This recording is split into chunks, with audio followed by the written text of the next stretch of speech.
The roar of the crowd was deafening, a sea of voices rising in exhilaration as the thundering hooves of racehorses pounded against the dirt track. The Kentucky Derby was in full force, and at the front of the pack, Eclipse was leading with the grace and power of a true champion. His sleek chestnut coat gleamed under the golden afternoon sun, his muscles rippling with every powerful stride. In the private viewing box high above the grandstands, Ethan Ferris watched intently, his cold blue eyes locked on his prized horse. A smirk tugged at the corner of his lips. This was it. The moment he'd invested millions for, Eclipse was about to cement his legacy. "Push him harder," Ethan growled into the radio. His trainer responded from the track below, cracking the whip. Eclipse surged forward, nostrils flaring, legs stretching to their absolute limit. But then, a sudden shift. A misstep. The world seemed to slow. Eclipse's front hoof landed wrong, his leg buckling beneath him. A sickening crack echoed through the track as the powerful thoroughbred tumbled forward, his body crashing to the ground with a brutal impact. The crowd let out a collective gasp. Ethan's jaw clenched as he gripped the railing. On the track, Eclipse lay struggling, his dark eyes wide with fear. His chest heaved, flanks quivering from pain. Around him, the other horses stormed past, their jockeys steering clear of the fallen champion. The race continued, but for Eclipse, it was over. Trainers and medical staff rushed onto the track. One knelt beside the fallen horse, pressing a hand to his heaving side. "He's hurt bad," one muttered. "His leg." "Get him up." Ethan's voice cut through the commotion as he strode down onto the track, his expensive shoes kicking up dirt. The head trainer hesitated. "Mr. Ferris, his leg might be fractured. He could be done." Ethan's expression hardened. "Then he's worthless." A silence settled. The trainer exchanged a quick, uneasy glance with the others. "We can try to save him," another staff member offered. "Rehabilitation, surgery." Ethan exhaled sharply, his patience thinning. "That would cost more than he's worth. He's no good to me anymore." The words sent a cold weight through the air. Eclipse let out a soft, distressed whinny, his body trembling. "Get rid of him," Ethan ordered flatly. Without another glance at the fallen horse, he turned and walked away. The finality of it hung over the track like a death sentence. As the crowd murmured in shock, the medical team hesitated, uncertain of their next move. Eclipse, once a champion, was now nothing more than a discarded investment. The Derby continued, but for Eclipse, his future had just collapsed beneath him. The night air was cool, carrying the scent of damp earth and fresh pine as Zoe Reynolds drove down the winding back roads of rural Kentucky. The old pickup rattled over uneven pavement, headlights cutting through the darkness. She hummed softly to the radio, her mind drifting between the day's work at the local animal rescue and the never-ending struggle of keeping her small farm afloat. Then, in the distance movement, a shadow limped along the roadside, barely visible in the dim glow of her headlights. Zoe's fingers tightened around the steering wheel. As she drew closer, her breath hitched. A horse. Alone, injured. She pulled over without thinking, her heartbeat quickening as she stepped out into the night. Gravel crunched under her boots as she approached, hands outstretched in caution. The horse, large, chestnut-colored, with a sheen of dried sweat and dirt streaking his coat, stood motionless, ears flicking back at her approach. His breathing was labored, nostrils flaring. Even in the poor light, she could see it. His front leg was swollen, barely bearing weight. "Hey there," Zoe whispered, her voice gentle. "Easy now." The horse flinched, but didn't run. His body was exhausted, his ribs faintly visible beneath his coat. How long had he been out here? Zoe swallowed hard. Racehorses weren't just left to wander the countryside. Something wasn't right. Then, in the distance, headlights. A large truck rumbled down the road, slowing as it neared. The unmistakable silhouette of a horse transport truck. Zoe's stomach twisted. They were looking for him. Panic surged through her veins. They'll take him. And if they take him, what happens next? She didn't have to guess. Injured racehorses weren't rehabilitated, they were discarded, put down, forgotten. She had seconds to decide. Without another thought, Zoe grabbed the frayed rope loosely tied around his neck. "Come on," she urged, her voice barely above a whisper. "We gotta go." The horse hesitated, pain flashing through his eyes. "Please," she begged. As if sensing her desperation, he took a slow, painful step forward. The truck's headlights grew closer. Zoe led him off the road, deeper into the woods, her pulse hammering in her ears. The horse limped beside her, his breath coming in ragged huffs. Branches scraped against her arms as they slipped further into the trees, disappearing into the night just as the truck rolled past, slowing briefly before continuing down the road. Only when the red taillights faded into the distance did Zoe allow herself to breathe. She turned to the horse, who stood there, exhausted but safe for now. She pressed a trembling hand to his side. "Looks like you're stuck with me now." The horse exhaled softly, lowering his head. Zoe didn't know how she was going to do this. She had no money, no plan. But as she looked into the horse's deep, wounded eyes, one thing became certain. She wasn't letting him go. Dawn broke over the rolling hills of rural Kentucky, a soft light spilling across the fields. Zoe guided the injured horse Eclipse. She now called him toward the dilapidated barn on her property. The structure stood at the edge of an overgrown pasture, its red paint peeling in long, tired strips. "Easy," she coaxed, opening the creaking door.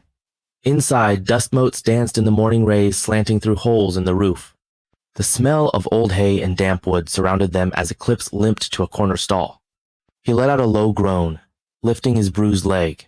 Zoe's heart clenched at the sight, guilt gnawing at her. She was no veterinarian, and every step he took looked more painful than the last. "I'm going to get help," she whispered, more to reassure herself than him. With trembling hands, she reached for her phone and dialed the one person who might understand a retired veterinarian named Dr.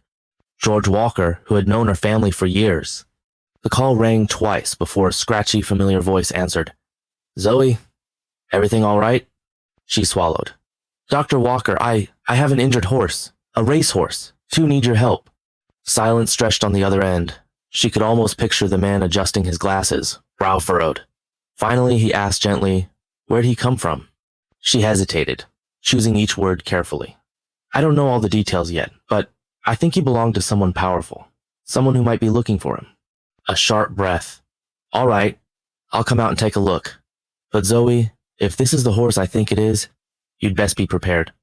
Ethan Ferris doesn't just give up, even on a horse he's cast aside." Her stomach twisted. "I understand." She hung up, exhaling shakily. With no time to lose, she fetched a bucket of water and some feed, though she had little more than basic supplies. Eclipse eyed the food warily, then dipped his head to eat, movements slow and tentative. "Good boy," Zoe murmured, stepping close enough to run a comforting hand along his mane. He flinched at first, but didn't pull away. Despite his obvious pain, there was a profound gentleness in his eyes, something that tugged at her heart. A few hours later, the rattle of an old pickup announced Dr. Walker's arrival. He was a wiry man in his 60s, his sharp gaze sweeping the barn. Beneath his weathered hat, concern etched across his face as soon as he laid eyes on Eclipse's swollen leg. "Mighty fine horse," he said softly, squatting to inspect the injury. "He's been run hard, that much is clear." Zoe hovered beside him. "Can you help him?" Dr. Walker pressed a hand lightly over the inflamed area. Eclipse snorted, shifting in discomfort. "He'll need rest and a lot of care. The tendons could be torn, maybe worse.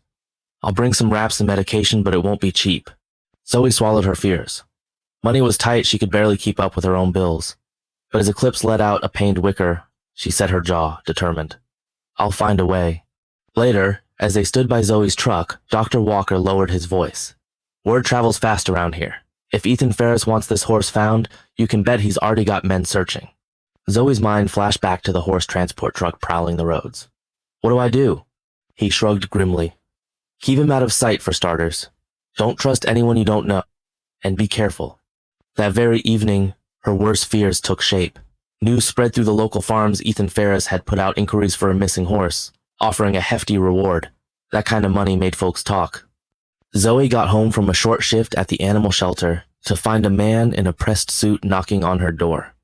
She froze inside her truck, heart thudding. The man slipped a piece of paper into the mailbox and left. Once he was gone, Zoe retrieved the paper. It was a flyer with Eclipse's likeness, "Missing Thoroughbred. Generous reward." A contact number was printed underneath. She crumpled the flyer in her fists. They were closing in. Zoe led him off the road, deeper into the woods, her pulse hammering in her ears. The horse limped beside her, his breath coming in ragged huffs. Branches scraped against her arms as they slipped further into the trees, disappearing into the night just as the truck rolled past, slowing briefly before continuing down the road. Only when the red taillights faded into the distance did Zoe allow herself to breathe. She turned to the horse, who stood there, exhausted but safe for now. She pressed a trembling hand to his side. "Looks like you're stuck with me now." The horse exhaled softly, lowering his head. Zoe didn't know how she was going to do this. She had no money, no plan. But as she looked into the horse's deep, wounded eyes, one thing became certain. She wasn't letting him go. Dawn broke over the rolling hills of rural Kentucky, a soft light spilling across the fields. Zoe guided the injured horse Eclipse. She now called him toward the dilapidated barn on her property. The structure stood at the edge of an overgrown pasture, its red paint peeling in long, tired strips. "Easy," she coaxed, opening the creaking door. Inside, dust motes danced in the morning rays slanting through holes in the roof. The smell of old hay and damp wood surrounded them as Eclipse limped to a corner stall. He let out a low groan, lifting his bruised leg.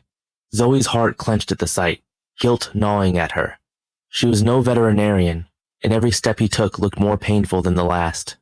"I'm going to get help," she whispered, more to reassure herself than him. With trembling hands, she reached for her phone and dialed the one person who might understand a retired veterinarian named Dr. George Walker, who had known her family for years. The call rang twice before a scratchy, familiar voice answered. "Zoe, everything all right?" She swallowed.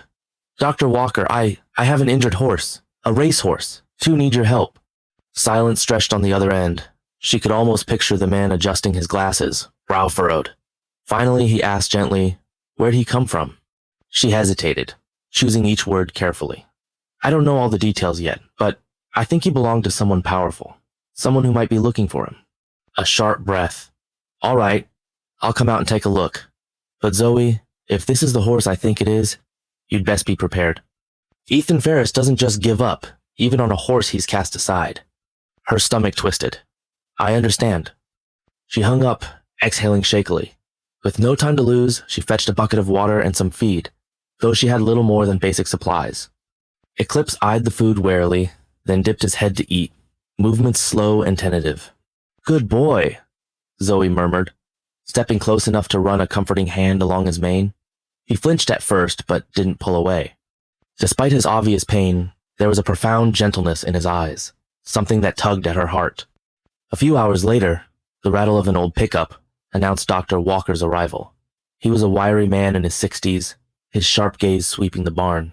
Beneath his weathered hat, concern etched across his face as soon as he laid eyes on Eclipse's swollen leg. "Mighty fine horse," he said softly, squatting to inspect the injury. "He's been run hard, that much is clear." Zoe hovered beside him. "Can you help him?"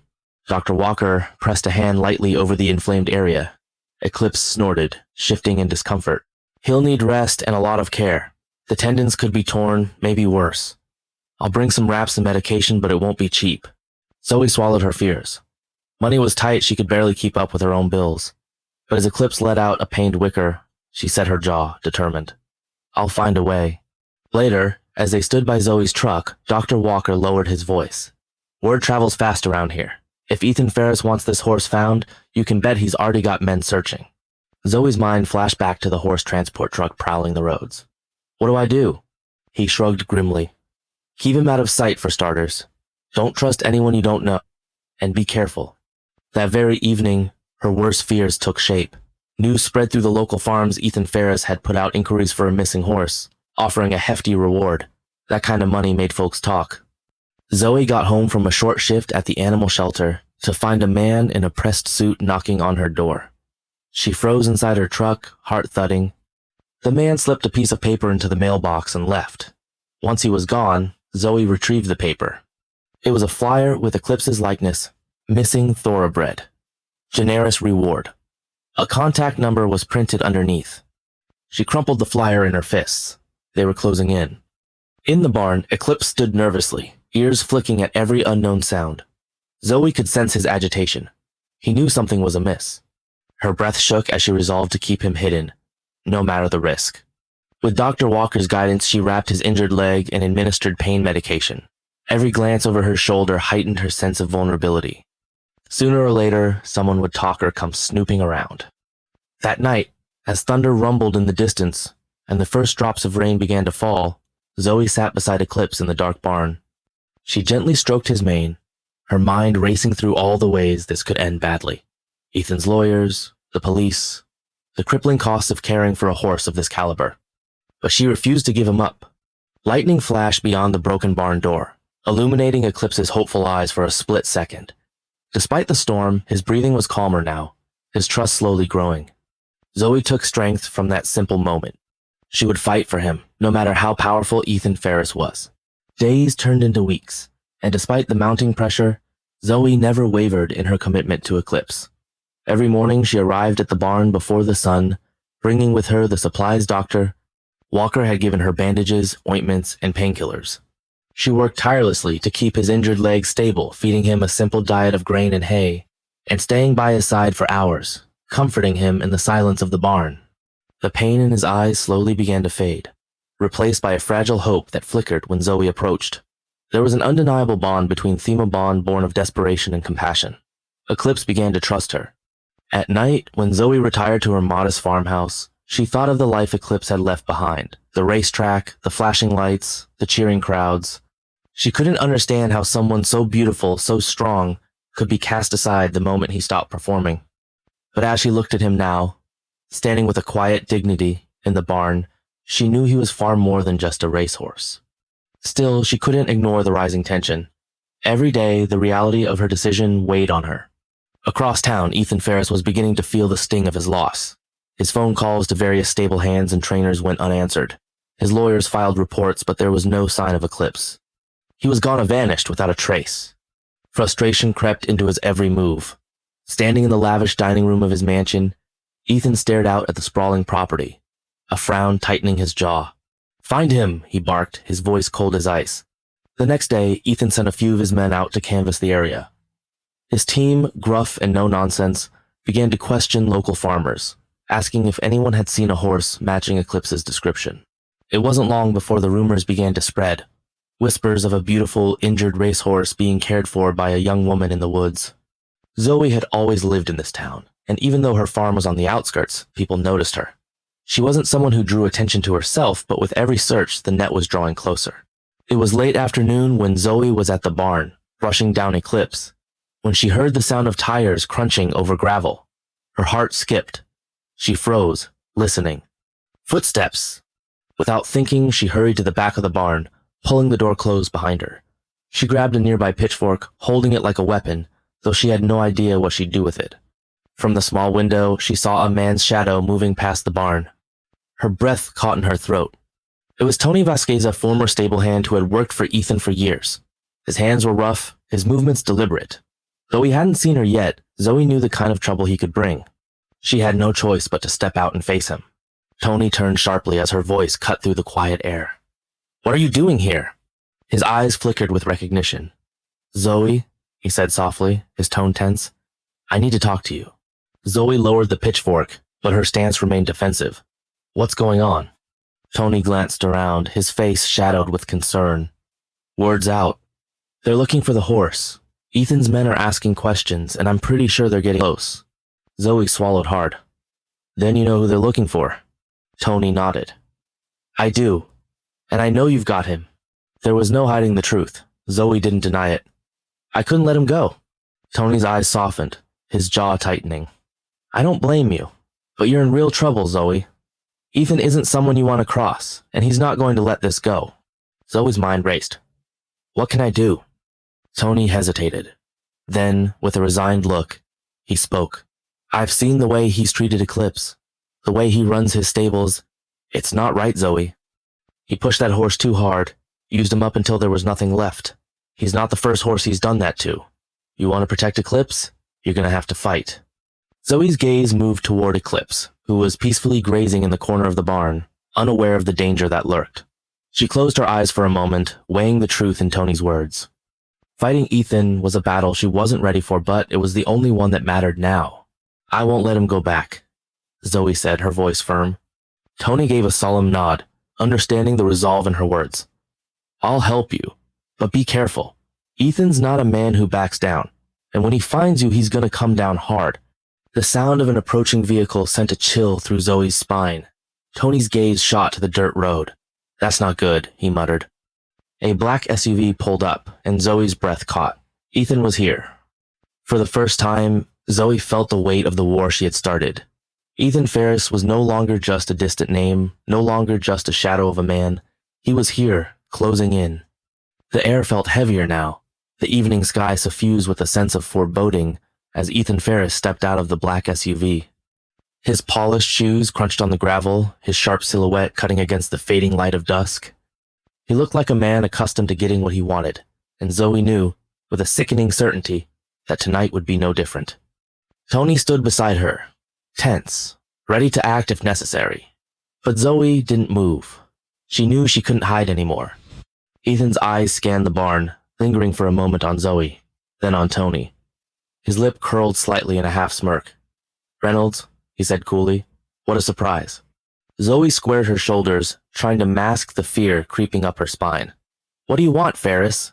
His gaze never left her. "I want what's mine."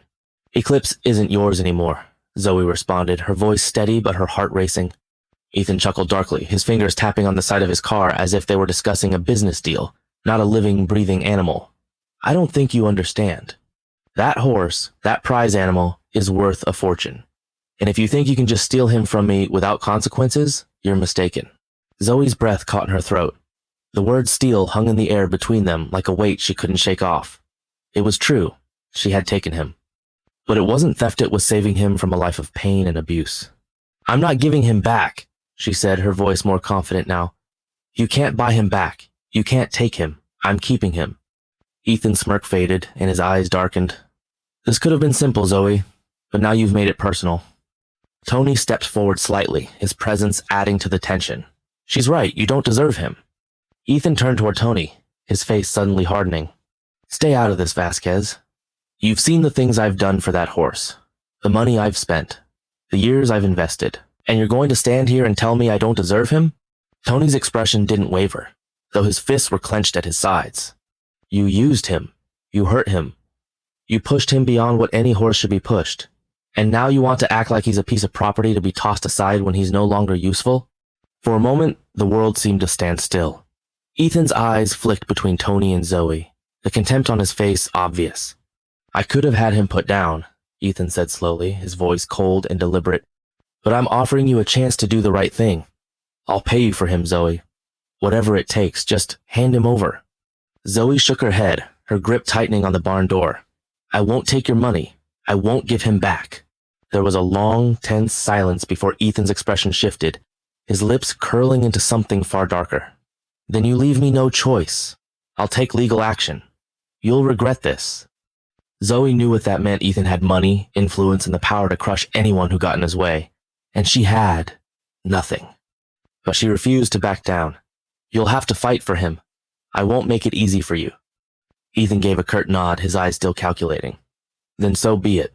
But you're not going to win this."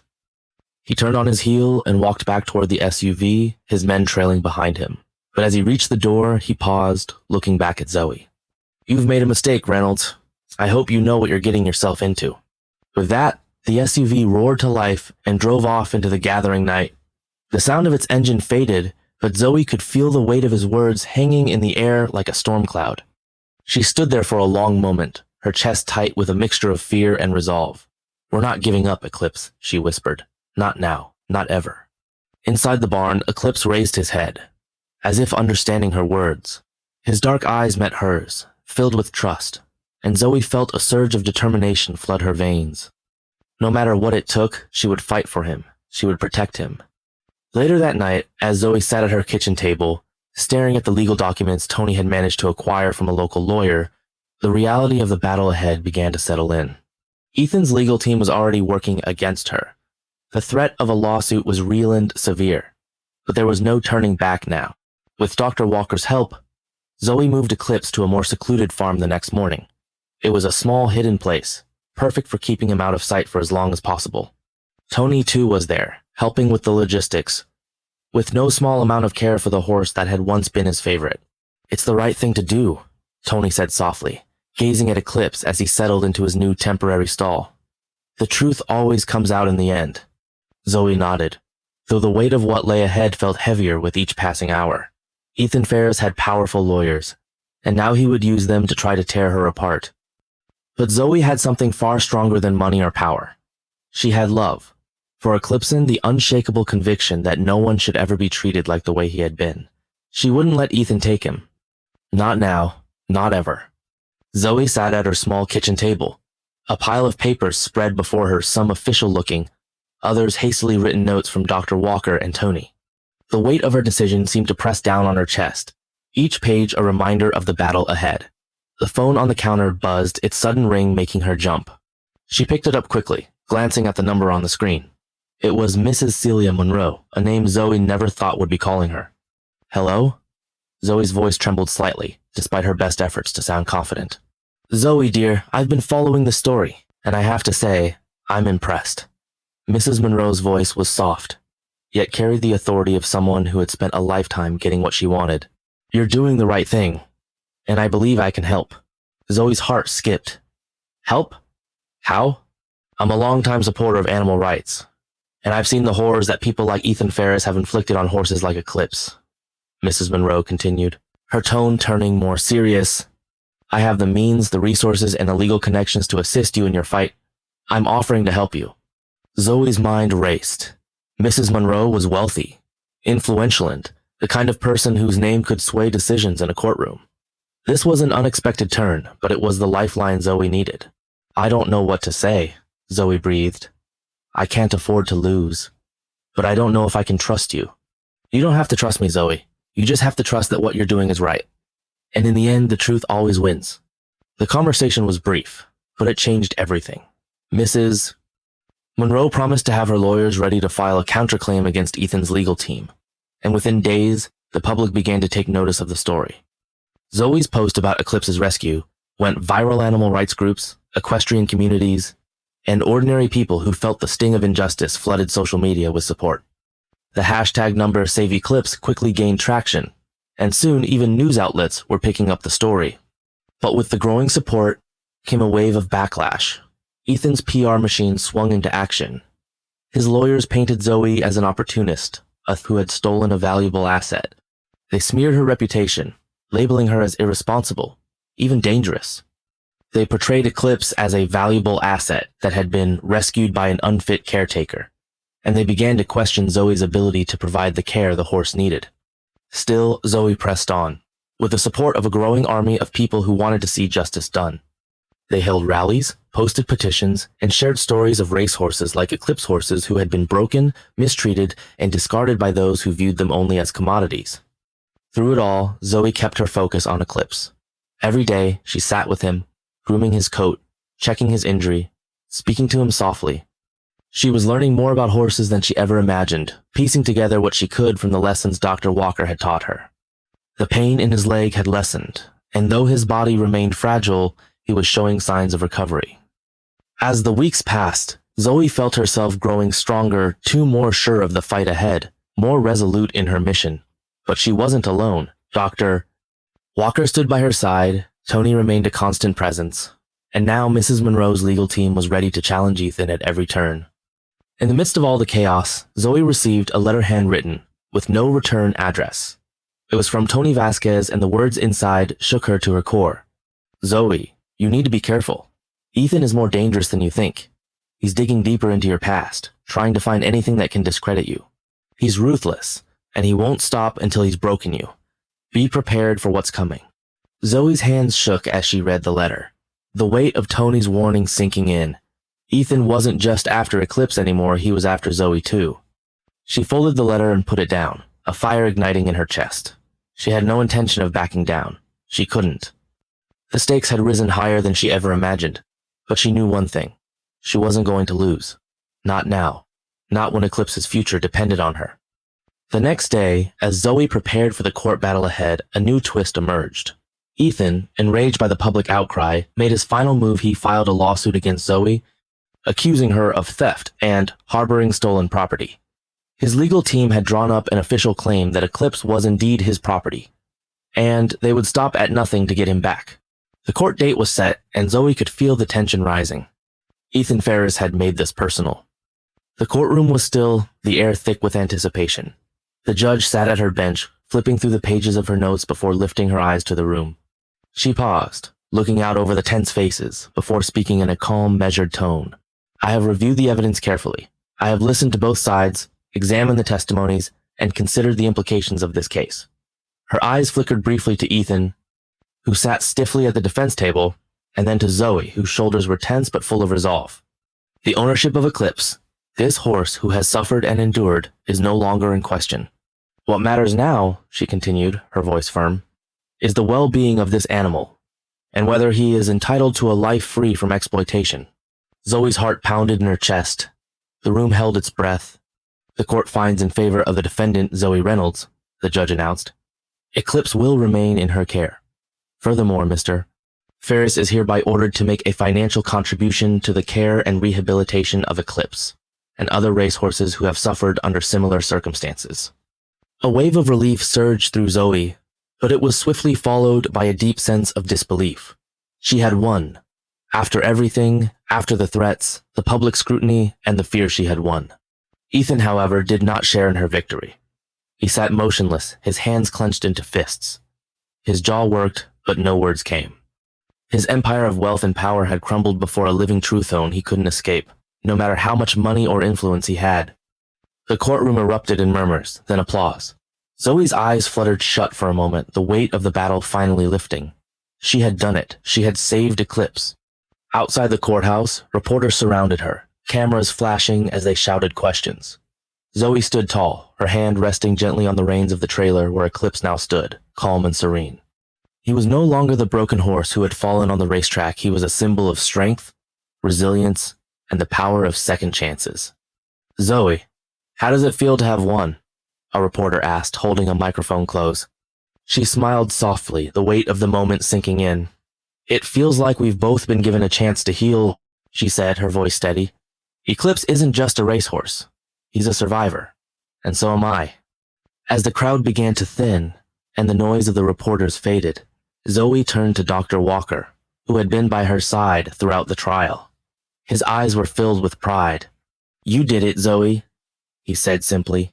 I couldn't have done it without everyone, Zoe replied, her gaze moving over the people who had supported her, Dr. Walker, Tony, and even Mrs. Monroe, who had made sure the legal battle was fought with all the right resources. As they walked toward the trailer, Eclipse stood quietly, his eyes meeting Zoe's as she approached. She could see the transformation in him. His body was stronger now, his spirit brighter. The horse who had been broken was now whole again, and together they were beginning a new chapter.